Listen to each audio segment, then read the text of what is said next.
The proof-of-work fork of the Ethereum blockchain was targeted by a cross-chain contract exploit.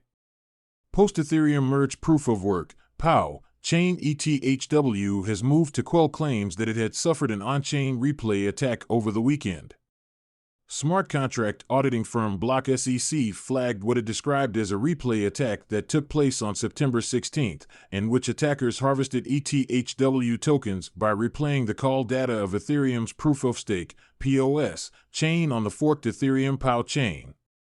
According to Block SEC, the root cause of the exploit was due to the fact that the Omni cross-chain bridge on the ETHW chain used old chain ID and was not correctly verifying the correct chain ID of the cross-chain message.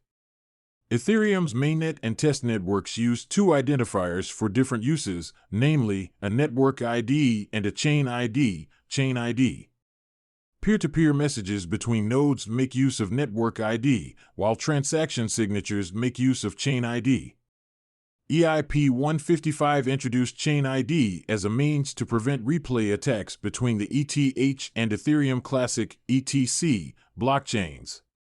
Block SEC was the first analytics service to flag the replay attack and notified ETHW, which, in turn, quickly rebuffed initial claims that a replay attack had been carried out on-chain. ETHW made attempts to notify OmniBridge of the exploit at the contract level. An analysis of the attack revealed that the exploiter started by transferring 200 WETH through the OmniBridge of the Gnosis chain before replaying the same message on the POW chain, netting an extra 200 ETHW. This resulted in the balance of the chain contract deployed on the POW chain being drained. Block SEC's analysis of the OmniBridge source code showed that the logic to verify chain ID was present, but the verified chain ID used in the contract was pulled from a value stored in the storage named unit storage. The team explained that this was not the correct chain ID collected through the chained opcode, which was proposed by EIP 1344 and exacerbated by the resulting fork after the Ethereum merge. This is probably due to the fact that the code is quite old, using Solidity 0.4.24. The code works fine all the time until the fork of the POW chain.